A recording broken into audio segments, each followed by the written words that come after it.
ਸਾਰੇ ਭੈਣ ਭਰਾਵਾਂ ਨੂੰ ਜੈ ਮਸੀਹ ਦੀ। ਅੱਜ ਦੇ ਵਚਨ ਦਾ ਮਨਨ ਕਰਨ ਤੋਂ ਪਹਿਲਾਂ ਅਸੀਂ ਪ੍ਰਾਰਥਨਾ ਵਿੱਚ ਜਾਵਾਂਗੇ। ਦਿਆਲੂ ਪ੍ਰਭੂ, ਅਸੀਂ ਆਪ ਦਾ ਧੰਨਵਾਦ, ਆਪ ਦੀ ਮਹਿਮਾ, ਆਪ ਦੀ ਵਡਿਆਈ ਕਰਦੇ ਹਾਂ। ਆਪ ਰਾਜਿਆਂ ਦੇ ਰਾਜਾ, ਪ੍ਰਭੂਆਂ ਦੇ ਪ੍ਰਭੂ, ਸਰਬ ਸ਼ਕਤੀਮਾਨ, ਸਰਬ ਵਿਆਪੀ ਪਰਮੇਸ਼ਰ ਹੋ। ਨਿਤ ਪ੍ਰਤੀ ਦਿਨ ਪਰਮੇਸ਼ਰ ਪਿਤਾ ਆਪਣੀਆਂ ਭਲਾਈਆਂ ਸਾਡੇ ਜੀਵਨ ਵਿੱਚ ਪ੍ਰਗਟ ਕਰਦੇ ਹੋ। ਆਪਣੇ ਵਚਨ ਦੇ ਨਾਲ ਸਾਨੂੰ ਦਲੇਰੀ ਦੇ ਕੇ ਆਪਣੇ ਪਿੱਛੇ ਚੱਲਣ ਦਾ ਬਲ ਦਿੰਦੇ ਹੋ। ਪਰਮੇਸ਼ਰ, ਅੱਜ ਤੇਰੇ ਮਨਨ ਦੇ ਵਿੱਚ ਸਾਨੂੰ ਇਹ ਬਲ ਮਿਲੇ ਔਰ ਇਸ ਬਲ ਦੇ ਵਿੱਚ ਅਸੀਂ ਪਰਮੇਸ਼ਰ ਪਿਤਾ ਇਸ ਧਰਤੀ ਦੇ ਉੱਤੇ ਤੇਰੇ ਵਚਨ ਦੇ ਨਾਲ ਜਿਉਂਦੇ ਰਹਿ ਕੇ ਤੇਰੇ ਨਾਮ ਦੀ ਮਨਾਦੀ ਕਰਦੇ ਹੋਏ ਤੇਰੇ ਰਾਜ ਵਿੱਚ ਪਾਏ ਜਾਈਏ। ਅਜਿਹਾ ਹੋਣ ਦੇ ਲਈ ਮਦਦ ਕਰ। ਸਾਰਾ ਆਦਰ ਮਾਨ ਆਪ ਦੇ ਹੱਥਾਂ ਵਿੱਚ ਸੌਂਪਦੇ ਹੋਏ ਬੇਨਤੀ ਮਸੀਹ ਯਿਸੂ ਦੇ ਪਵਿੱਤਰ ਤੇ ਸਮਰਥੀ ਨਾਮ ਵਿੱਚ ਮੰਗਦੇ ਹਾਂ, ਆਮੀਨ। ਪਿਆਰੇ ਅਜ਼ੀਜ਼, ਅੱਜ ਦਾ ਜੋ ਮੈਂ ਵਚਨ ਲਿਆ ਹੈ ਉਹ ਕੂਚ ਦੀ ਪੁਸਤਕ ਉਸ ਦਾ 14 ਅਧਿਆਇ ਉਸ ਦੀ 13 ਆਇਤ ਵਿੱਚ ਲਿਆ ਹੈ। ਮੂਸਾ ਨੇ ਪਰਜਾ ਨੂੰ ਆਖਿਆ, ਨਾ ਡਰੋ, ਖੜੇ ਰਹੋ, ਯਹੋਵਾ ਦੇ ਬਚਾਅ ਨੂੰ ਵੇਖੋ ਜਿਹੜਾ ਅੱਜ ਦੇ ਦਿਨ ਤੁਹਾਡੇ ਲਈ ਕਰੇਗਾ। ਪ੍ਰਭੂ ਵਿੱਚ ਖੜੇ ਰਹਿਣਾ ਅੱਜ ਦਾ ਮੇਰਾ ਵਿਸ਼ਾ ਹੈ।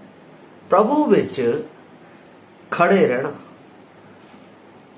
ਜਦੋਂ ਅਸੀਂ ਇਹ ਘਟਨਾ ਵੇਖਦੇ ਹਾਂ, ਇਹ ਘਟਨਾ ਜਦੋਂ ਪਰਮੇਸ਼ਵਰ ਨੇ ਇਸਰਾਇਲ ਨੂੰ ਮਿਸਰ ਦੀ ਗੁਲਾਮੀ ਤੋਂ ਆਪਣੀ ਭਗਤੀ ਦੇ ਲਈ ਉਜਾੜ ਦੇ ਵਿੱਚ ਸਿਯੋਨ ਪਰਬਤ ਦੇ ਕੋਲ ਸੱਦਿਆ ਸਾਂ, ਤਾਂ ਜਦੋਂ ਉਹਨਾਂ ਨੂੰ ਲੈ ਕੇ ਲਾਲ ਸਮੁੰਦਰ ਦੇ ਕੋਲ ਪਹੁੰਚਦਾ ਹੈ ਤਾਂ ਪਿੱਛੇ ਫੈਰੌਨ ਦੀਆਂ ਫੌਜਾਂ ਹੁੰਦੀਆਂ ਉਹਨਾਂ ਨੂੰ ਮਾਰਨ ਦੇ ਲਈ।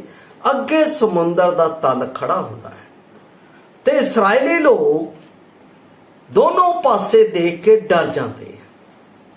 ਉਹਨਾਂ ਦੇ ਵਿੱਚ ਘਬਰਾਹਟ ਪੈਦਾ ਹੋ ਜਾਂਦੀ ਹੈ। ਖੜੇ ਰਹੋ, ਯਹੋਵਾ ਦੇ ਬਚਾਅ ਨੂੰ ਵੇਖੋ। ਕਿੰਨਾ ਔਖਾ ਹੁੰਦਾ ਹੈ ਆਪਣੇ ਦਰਸ਼ਨ ਉੱਤੇ ਸਾਫ਼-ਸਾਫ਼ ਅਤੇ ਸਪਸ਼ਟਤਾ ਦੇ ਨਾਲ ਕੇਂਦਰ ਕਰਨਾ ਜਦ ਅਸੀਂ ਇੱਧਰ ਉੱਧਰ ਭੱਜਣ ਵਿੱਚ ਵਿਅਸਤ ਹੁੰਦੇ ਹਾਂ। ਅਸੀਂ ਸੋਚਦੇ ਹਾਂ ਇੱਧਰੋਂ ਰਸਤਾ ਮਿਲ ਜਾਏਗਾ, ਇੱਧਰੋਂ ਰਸਤਾ ਮਿਲ ਜਾਏਗਾ, ਉੱਧਰੋਂ ਰਸਤਾ ਮਿਲ ਜਾਏਗਾ, ਇੱਥੋਂ ਰਸਤਾ ਮਿਲ ਜਾਏਗਾ। ਪਰ ਜੇ ਅਸੀਂ ਪ੍ਰਭੂ ਵਿੱਚ ਹਾਂ, ਜੇ ਸਾਨੂੰ ਪ੍ਰਭੂ ਨੇ ਚੁਣਿਆ ਹੈ, ਜੇ ਪ੍ਰਭੂ ਨੇ ਸਾਨੂੰ ਆਪਣਾ ਬਣਾਇਆ ਹੈ, ਤਾਂ ਬਚਾਅ ਉਹਦੇ ਵੱਲੋਂ ਹੈ, ਸਾਡਾ ਆਪਣਾ ਬਚਾਅ ਨਹੀਂ। ਅਸੀਂ ਆਪਣੇ ਜੀਵਨ ਦੇ ਵਿੱਚ ਬਚਾਓ ਪਰਮੇਸ਼ਰ ਵੱਲੋਂ ਵੇਖਣਾ ਹੈ। ਬਚਾਓ ਪਰਮੇਸ਼ਰ ਵੱਲੋਂ ਵੇਖਣਾ ਹੈ ਕਿ ਸਾਡੇ ਜੀਵਨ ਦੇ ਵਿੱਚ ਪਰਮੇਸ਼ਰ ਦਾ ਬਚਾਓ ਹੈ। ਅੱਜ ਪਰਮੇਸ਼ਰ ਕਹਿੰਦਾ ਹੈ, ਤੁਸੀਂ ਖੜੇ ਰਹੋ ਅਤੇ ਦੇਖੋ ਮੇਰੇ ਕੰਮ। ਕੀ ਅਸੀਂ ਉਸ ਪਰਮੇਸ਼ਰ ਵਿੱਚ ਖੜੇ ਹਾਂ? ਪਰ ਅਸੀਂ ਪਰਮੇਸ਼ਰ ਵਿੱਚ ਖੜੇ ਹੋ ਕੇ ਵੀ ਕਈ ਵਾਰ ਡਾਵਾਡੋਲ ਹੁੰਦੇ ਹਾਂ, ਜਿਵੇਂ ਇਸਰਾਇਲੀ ਹੋ ਗਏ। ਉਹਨਾਂ ਨੇ ਦੇਖਿਆ ਪਿੱਛੇ ਇਸਰਾਇਲ ਦੀ ਫੌਜ ਹੈ ਤੇ ਅੱਗੇ ਸਮੁੰਦਰ ਹੈ, ਹੁਣ ਤਾਂ ਅਸੀਂ ਮਰ ਗਏ, ਇਹਦੇ ਨਾਲ ਤਾਂ ਜੇ ਅਸੀਂ ਉੱਥੇ ਹੀ ਰਹਿੰਦੇ ਤਾਂ ਚੰਗਾ ਸੀ। ਕਈ ਲੋਕ ਇਹ ਸੋਚਦੇ ਆ ਜਦੋਂ ਪ੍ਰਭੂ ਦੇ ਵਿੱਚ ਆ ਜਾਂਦੇ ਆ, ਪਵਿੱਤਰਤਾ ਦੇ ਵਿੱਚ ਆ ਜਾਂਦੇ ਆ, ਤਾਂ ਉਹਨਾਂ ਦੇ ਜੀਵਨ ਦੇ ਵਿੱਚ ਜਦੋਂ ਮੁਸ਼ਕਲਾਂ ਆ ਜਾਂਦੀਆਂ, ਮੁਸੀਬਤਾਂ ਆ ਜਾਂਦੀਆਂ, ਤਾਂ ਉਹ ਕਹਿੰਦੇ ਇਹਦੇ ਨਾਲੋਂ ਤਾਂ ਚੰਗਾ ਜਿੱਥੇ ਅਸੀਂ ਪਹਿਲਾਂ ਜਾਂਦੇ ਸੀ ਉੱਥੇ ਹੀ ਚੰਗੇ। ਫਿਰ ਪਰਮੇਸ਼ਵਰ ਦੇ ਉੱਤੇ ਫੇਥ ਕਿੱਥੇ, ਵਿਸ਼ਵਾਸ ਕਿੱਥੇ? ਆਪਣੇ ਨਿੱਜੀ ਕਲਿਆਣ ਦੇ ਬਾਰੇ ਜ਼ਿਆਦਾ ਹੀ ਚਿੰਤਾਵਾਨ ਅਸੀਂ ਹੁੰਦੇ ਹਾਂ। ਇਸਰਾਇਲ ਦੇ ਲੋਕ ਇੱਥੇ ਚੱਲ ਨਹੀਂ ਰਹੇ ਸਨ, ਪਰ ਸਮੁੰਦਰ ਲਾਗੇ ਡੇਰੇ ਲਾਏ ਹੋਏ ਸਨ। ਫਿਰ ਵੀ ਇਸ ਮੌਕੇ ਤੇ ਹੀ ਮੂਸਾ ਉਹਨਾਂ ਨੂੰ ਕਹਿਣਾ ਪਿਆ, ਖੜੇ ਰਹੋ, ਸਟਿਲ ਹੋ ਜਾਓ, ਖੜੇ ਹੋ। ਕਿਉਂ?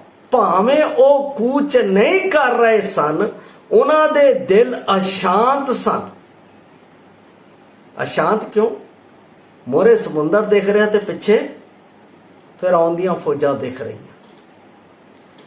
ਅਸ਼ਾਂਤ ਸਮੁੰਦਰ ਵਾਂਗ ਹਲਚਲ ਵਿੱਚ ਜਿਸ ਦੇ ਸਾਹਮਣੇ ਉਹਨਾਂ ਨੇ ਡੇਰਾ ਲਾਇਆ, ਹੋਇਆ ਸੀ ਉਹ ਜਜ਼ਬਾਤੀ ਰੂਪ ਵਿੱਚ ਅਸ਼ਾਂਤ ਸਨ।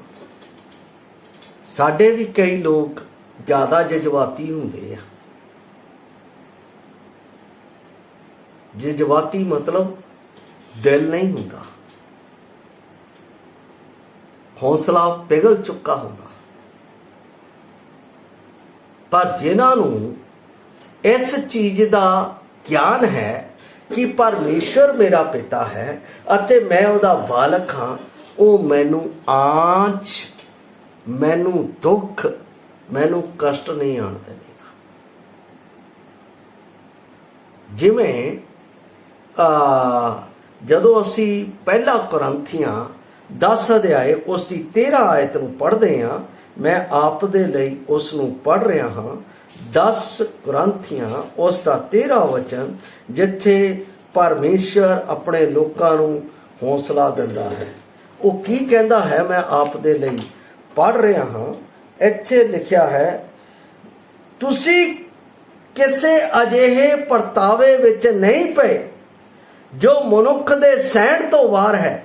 ਪਰਮੇਸ਼ਰ ਤਾਂ ਸੱਚਾ ਅਤੇ ਵਫਾਦਾਰ ਹੈ, ਜੋ ਤੁਹਾਨੂੰ ਸਮਰਥ ਤੋਂ ਬਾਹਰ ਪ੍ਰੀਖਿਆ ਵਿੱਚ, ਪਰਤਾਵੇ ਵਿੱਚ ਨਾ ਪੈਣ ਦੇਵੇਗਾ, ਪਰ ਪਰਤਾਵੇ ਦੇ ਨਾਲ ਨਾਲ ਵਚਨ ਦਾ ਉਪਾਅ ਵੀ ਕਰੇਗਾ ਕਿ ਤੁਸੀਂ ਸਹਿ ਸਕੋ।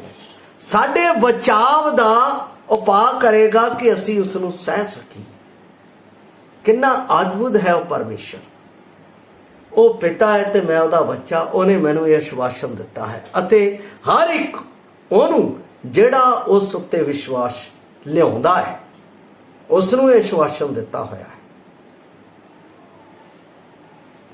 ਸਾਹਮਣੇ ਉਹਨਾਂ ਦੇ ਸਮੁੰਦਰ, ਦੋਨੋਂ ਪਾਸੇ ਪਹਾੜ ਤੇ ਮਿਸਰ ਦੀ ਸੈਨਾ ਤੇ ਮਜ਼ਬੂਤ ਰੱਥ ਉਹਨਾਂ ਦੇ ਪਿੱਛਾ ਕਰ ਰਹੇ ਸਨ। ਉਹਨਾਂ ਨੇ ਇਸ ਪ੍ਰਕਿਰਿਆ ਦਿੱਤੀ ਕਿ ਮਿਸਰ, ਜੇ ਅਸੀਂ ਮਿਸਰ ਦੇ ਵਿੱਚ ਹੁੰਦੇ ਤਾਂ ਅਸੀਂ ਇੱਥੇ ਨਾ ਮਰਦੇ। ਇੱਥੇ ਸਾਨੂੰ ਮੂਸਾ ਮਰਨ ਦੇ ਲਈ ਲੈ ਆਇਆ। ਅਸੀਂ ਉਹਨਾਂ ਦੀ ਗੁਲਾਮੀ ਸਹਿ ਲੈਂਦੇ ਇਹਦੇ ਨਾਲ, ਅਤੇ ਸਖਤ ਮਿਹਨਤ ਕਰਦੇ, ਸਾਨੂੰ ਕੋਈ ਫਰਕ ਨਹੀਂ ਸੀ। ਉਜਾੜ ਵਿੱਚ ਮਰਨ ਨਾਲੋਂ ਬਿਹਤਰ ਸੀ ਉੱਥੇ ਰਹਿਣਾ। ਕਿ ਉਜਾੜ ਵਿੱਚ ਮਸੀਹ ਲਈ ਅਲੱਗ ਹੋਇਆ ਵਾਂਗ ਮਰਨਾ ਬਿਹਤਰ ਨਹੀਂ ਹੋਵੇਗਾ? ਵਜ੍ਹਾ ਇਸ ਦੇ ਕਿ ਸੰਸਾਰ ਦੀ ਪ੍ਰਣਾਲੀ ਦੀ ਸੇਵਾ ਕਰੀਏ ਜੋ ਸ਼ੈਤਾਨ ਦੇ ਪ੍ਰਭਾਵ ਹੇਠਾਂ। ਅਸੀਂ ਬਹੁਤੇ ਲੋਕ ਇਹ ਸੋਚਦੇ ਆ ਕਿ ਅਸੀਂ ਜਦੋਂ ਉਹਨਾਂ ਦੇ ਪਿੱਛੇ ਸੀ ਤਾਂ ਖੁਸ਼ ਸੀ, ਪਰ ਉਹ ਸ਼ੈਤਾਨ ਦਾ ਸਦੀ ਵੀ ਮੌਤ ਦੇ ਵਿੱਚ ਮਰਨਾ ਹੈ, ਇਹ ਅਸੀਂ ਸਮਝਦੇ ਨਹੀਂ। ਪਰਮੇਸ਼ਰ ਸਾਨੂੰ ਉਸ ਦੁੱਖ ਦੇ ਵਿੱਚੋਂ, ਉਸ ਕਸ਼ਟ ਦੇ ਵਿੱਚੋਂ ਕੱਢ ਕੇ ਆਪਣੇ ਕੋਲ ਲੈ ਕੇ ਆਉਣਾ ਚਾਹੁੰਦਾ ਹੈ, ਪਰ ਅਸੀਂ ਉਸੇ ਸੰਸਾਰ ਦੇ ਵਿੱਚ ਮੁੜ ਜਾਣ ਦੇ ਲਈ ਆਪਣੇ ਵਿੱਚ ਸੋਚਦੇ ਹਾਂ। ਮੇਰੇ ਭਾਈ ਅਤੇ ਭੈਣ, ਇਸ ਤਰ੍ਹਾਂ ਨਹੀਂ ਹੋਣਾ ਚਾਹੀਦਾ। ਬਾਣੀ ਦੱਸਦੀ ਹੈ ਇਹ ਹੌਲਾ ਜਿਹਾ ਕਸ਼ਟ ਥੋੜੇ ਚਿਰ ਦਾ ਹੈ ਅਤੇ ਗੁਜ਼ਰ ਜਾਏਗਾ। ਇਹ ਹਰ ਇੱਕ ਤੇ ਆਉਂਦਾ ਹੈ, ਇਹ ਹਰ ਇੱਕ ਦੇ ਉੱਤੇ ਪੈਂਦਾ ਹੈ। ਪਰ ਉਸ ਸਭ ਦੇ ਲਈ, ਜਿਵੇਂ ਮੈਂ ਕੁਰਿੰਥ ਦੇ ਵਿੱਚ ਪੜ੍ਹ ਚੁੱਕਾ ਹਾਂ, ਪਰਮੇਸ਼ਰ ਉਸ ਨੂੰ ਝੱਲਣ ਦੇ ਲਈ ਮੈਨੂੰ ਅਤੇ ਆਪ ਨੂੰ ਤਾਕਤ ਦਿੰਦਾ ਹੈ। ਪਰਮੇਸ਼ਰ ਨੇ ਯਹੋਸ਼ਾਫਾਟ ਨੂੰ ਵੀ, ਜਦੋਂ ਅਮੋਨੀਆ ਦੀ ਸੈਨਾ ਨੇ ਉਹਨੂੰ ਚਾਰੋਂ ਪਾਸੇ ਘੇਰ ਰੱਖਿਆ ਸੀ ਅਤੇ ਉਸ ਦੇ ਉੱਤੇ ਹਮਲਾ ਕਰਨ ਸੀ, ਅਤੇ ਯਹੋਸ਼ਾਫਾਟ ਦੀ ਸੈਨਾ ਬੜੀ ਥੋੜੀ ਜਿਹੀ ਸੀ, ਤਦ ਯਹੋਸ਼ਾਫਾਟ ਨੂੰ ਪਰਮੇਸ਼ਰ ਨੇ ਕੀ ਹੌਸਲਾ ਦਿੱਤਾ? ਮੈਂ ਆਪ ਦੇ ਲਈ ਪੜ੍ਹ ਰਿਹਾ ਹਾਂ। ਇੱਥੇ ਉਹ 20 ਦੇ ਵਿੱਚ ਕਹਿੰਦਾ ਹੈ, ਪਹਿਲਾ ਦੂਸਰਾ ਇਤਿਹਾਸ 20 ਅਧਿਆਏ ਉਸ ਦੀ 15 ਆਇਤ ਦੇ ਵਿੱਚ ਇਸ ਤਰ੍ਹਾਂ ਲਿਖਿਆ ਹੈ, ਅਤੇ ਉਸ ਆਖਿਆ, ਹੇ ਯਹੂਦਾ ਤੇ ਯਰੂਸ਼ਲਮ ਦੇ ਵਸਨੀਕੋ, ਹੇ ਪਾਤਸ਼ਾਹ ਯਹੋਸ਼ਾਫਾਟ, ਤੁਸੀਂ ਸੁਣੋ, ਤੁਸੀਂ ਸਾਰੇ ਸੁਣੋ। ਯਹੋਵਾ ਤੁਹਾਨੂੰ ਐਂ ਆਖਦਾ ਹੈ ਕਿ ਤੁਸੀਂ ਇਸ ਵੱਡੇ ਦਲ ਦੇ ਕਾਰਨ ਨਾ ਡਰੋ ਅਤੇ ਨਾ ਘਬਰੋ, क्यों जो ये लड़ाई थोड़ी नहीं सगों परमेश्वर दी है। परमेश्वर मेरे ਲਈ मेरे ਵੱਲੋਂ लड़ रहा है। पौलुस रसूल रोमियो की पुस्तक 8:31 ਦੇ ਵਿੱਚ ਕਹਿੰਦਾ ਹੈ, ਜੇ परमेश्वर साडी ਵੱਲ ਹੋਵੇ ਤਾਂ ਸਾਡਾ ਵਿਰੋਧੀ ਕੌਣ ਹੋ ਸਕਦਾ ਹੈ? ਸਾਨੂੰ ਕੋਈ ਨਹੀਂ ਮਾਰ ਸਕਦਾ। परमेश्वर ਇੱਥੇ ਮੈਨੂੰ ਖੜ ਕੇ ਉਹਦੇ ਕੰਮ ਦੇਖਣ ਨੂੰ ਕਹਿ ਰਿਹਾ ਹੈ। रुको वेखो ਉਹਦੇ ਕੰਮ ਕਿੰਨੇ ਅਦਭੁਤ ਹੈ। ਉਹਨੇ ਇਸਰਾਇਲ ਦੇ ਵਿੱਚ ਇੱਥੇ ਸਮੁੰਦਰ ਦੇ ਵਿੱਚ ਉਹ ਕੰਮ ਕੀਤਾ ਜਿਹੜਾ ਕੋਈ ਵੀ ਅੱਜ ਤੱਕ ਇਸ ਦੁਨੀਆ ਦੇ ਵਿੱਚ ਨਹੀਂ ਕਰ ਸਕਿਆ। ਇਸਰਾਇਲ ਦੇ ਲਈ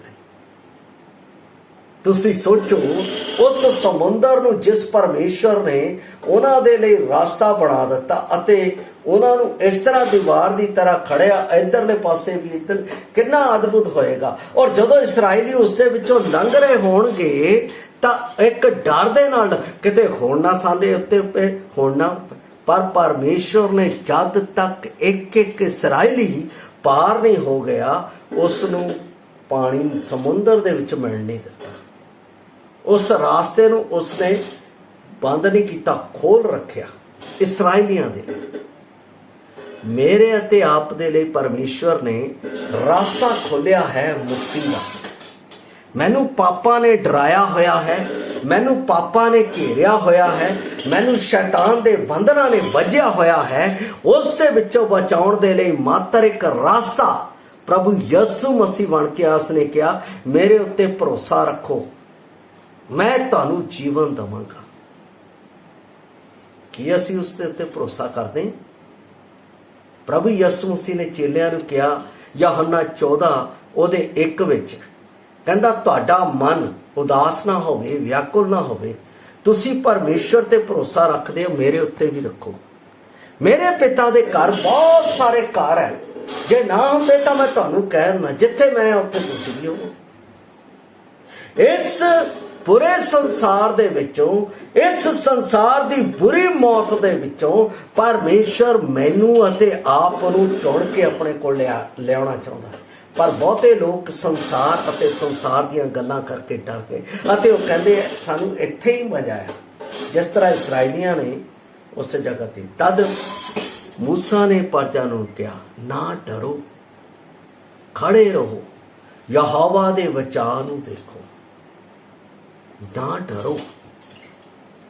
ਬਾਈਬਲ 'ਚ ਬਾਰ-ਬਾਰ ਇਹ ਗੱਲ ਕਹੀ ਗਈ। ਜੇ ਮੇਰੇ ਪਿਆਰੇ ਅਜ਼ੀਜ਼ ਤੁਸੀਂ ਪਰਮੇਸ਼ਵਰ ਦੇ ਉੱਤੇ ਭਰੋਸਾ ਨਹੀਂ ਕੀਤਾ ਹੈ, ਜੇ ਤੁਸੀਂ ਪਰਮੇਸ਼ਵਰ ਨੂੰ ਨਹੀਂ ਜਾਣਿਆ ਹੈ, ਤਾਂ ਅੱਜ ਉਸ ਪਰਮੇਸ਼ਵਰ ਨੂੰ ਜਾਣਨ ਦੇ ਲਈ ਪਰਮੇਸ਼ਵਰ ਦੇ ਪਿਆਰੇ ਪੁੱਤਰ ਯਿਸੂ ਮਸੀਹ ਦੇ ਉੱਤੇ ਭਰੋਸਾ ਕਰੋ ਅਤੇ ਆਖੋ, ਪ੍ਰਭੂ ਯਿਸੂ ਮਸੀਹ ਤੂੰ ਇਸ ਪਾਪ ਦੇ ਸਮੁੰਦਰ ਦੇ ਵਿੱਚ ਮੇਰੇ ਲਈ ਰਾਸਤਾ ਬਣ ਕੇ ਆਇਆ, ਮੈਨੂੰ ਬਚਾਉਣ ਦੇ ਲਈ। ਮੈਂ ਇਸ ਵਿੱਚ ਹੋ ਕੇ ਜਾਵਾਂਗਾ। ਮੈਂ ਕਿਸ ਤਰ੍ਹਾਂ ਜਾਵਾਂਗਾ? ਪ੍ਰਭੂ ਯਿਸੂ ਮਸੀਹ ਤੂੰ ਮੇਰੇ ਲਈ ਮਾਰਿਆ ਗਿਆ, ਧਰਤੀ ਦੇ ਉੱਤੇ ਦਫਨ ਕੀਤਾ ਗਿਆ ਅਤੇ ਮੇਰੇ ਲਈ ਜੀ ਉੱਠਿਆ। ਹੁਣ ਤੂੰ ਮੇਰਾ ਪ੍ਰਭੂ ਹੈ, ਹੁਣ ਮੇਰਾ ਜੀਵਨ ਮੇਰਾ ਨਹੀਂ ਤੇਰਾ ਹੈ। ਫਿਰ ਉਹ ਪਰਮੇਸ਼ਰ ਇਸ ਪਾਪ ਦੇ ਦਲਦਲ ਦੇ ਵਿੱਚੋਂ ਕੱਢ ਕੇ ਮੈਨੂੰ ਉਸ ਸਵਰਗ ਦੇ ਵਿੱਚ ਲੈ ਕੇ ਜਾਂਦਾ ਹੈ ਜਿੱਥੇ ਉਹ ਆਪ ਵਿਰਾਜਮਾਨ ਹੈ। ਕਿਉਂਕਿ ਯਹੋਨਾ 14:6 ਦੇ ਵਿੱਚ ਮੈਂ ਪਿਛਲੇ ਕੱਲ ਵੀ ਬੋਲ ਰਿਹਾ ਸੀ, ਰਾਹ ਸੱਚਾਈ ਅਤੇ ਜਿਉਣ ਪ੍ਰਭੂ ਯਿਸੂ, ਬਿਨਾਂ ਮੇਰੇ ਤੁਸੀਂ ਪਿਤਾ ਕੋਲ ਨਹੀਂ ਪਹੁੰਚ ਸਕਦੇ। ਇਹਦਾ ਮਤਲਬ ਪ੍ਰਭੂ ਯਿਸੂ ਮਸੀਹ ਇਸ ਪਾਪ ਦੇ ਸਮੁੰਦਰ ਦੇ ਵਿੱਚੋਂ ਇੱਕੋ ਰਸਤਾ ਹੈ ਜਿਹੜਾ ਸਾਨੂੰ ਸਵਰਗ ਦੇ ਵਿੱਚ ਲੈ ਜਾਂਦਾ ਹੈ। ਉਸ ਸਵਰਗ ਦੇ ਵਿੱਚ ਲਿਜਾਣ ਦੇ ਲਈ ਤੁਸੀਂ ਪਰਮੇਸ਼ਵਰ ਦੇ ਕੰਮ ਨੂੰ ਵੇਖੋ ਜੋ ਯਿਸੂ ਮਸੀਹ ਨੇ ਮੇਰੇ ਅਤੇ ਆਪ ਦੇ ਲਈ ਕੀਤਾ। ਜਿਹੜਾ ਉਸ ਉੱਤੇ ਭਰੋਸਾ ਕਰਦਾ ਹੈ ਉਹ ਮੁਕਤੀ ਨੂੰ ਪ੍ਰਾਪਤ ਕਰਦਾ ਹੈ ਅਤੇ ਪਰਮੇਸ਼ਵਰ ਦੀ ਸੰਤਾਨ ਬਣ ਕੇ ਸਦਾ ਸਦਾ ਦੇ ਜੀਵਨ ਦਾ ਹੱਕਦਾਰ ਬਣ ਜਾਂਦਾ ਹੈ। ਜਿਨ੍ਹਾਂ ਇਸਰਾਇਲੀਆਂ ਨੇ ਉਸ ਦੇ ਉੱਤੇ ਵਿਸ਼ਵਾਸ ਕੀਤਾ ਉਹ ਉਸ ਸਮੁੰਦਰ ਤੋਂ ਪਾਰ ਲੰਘ ਗਏ ਅਤੇ ਉਹਨਾਂ ਨੇ ਪਰਮੇਸ਼ਵਰ ਦੀ ਭਗਤੀ ਨੂੰ ਸਿਯੋਨ ਦੇ ਉੱਤੇ ਦੇਖਿਆ, ਜਿੱਥੇ ਸਿਯੋਨ ਦੇ ਉੱਤੇ ਪਰਮੇਸ਼ਵਰ ਨੇ ਉਹਨਾਂ ਦੇ ਨਾਲ ਗੱਲਾਂ ਕੀਤੀਆਂ। ਅੱਜ ਪਰਮੇਸ਼ਵਰ ਮੇਰੇ ਨਾਲ ਆਪਣੇ ਪੁੱਤਰ ਪ੍ਰਭੂ ਯਿਸੂ ਮਸੀਹ ਦੇ ਰਾਹੀਂ ਗੱਲਾਂ ਕਰਦਾ ਹੈ, ਜਿਸ ਦੇ ਬਾਰੇ ਅਸੀਂ ਇਬਰਾਨੀਆਂ ਦੀ ਪੁਸਤਕ एक अध्याय उसकी 1 ਅਤੇ 2 ਆਇਤ ਨੂੰ मैं आप ਦੇ ਲਈ ਪੜਾਂਗਾ। 1 ਅਧਿਆਏ ਇੱਥੇ ਇਸ ਤਰ੍ਹਾਂ ਲਿਖਿਆ ਹੋਇਆ ਹੈ,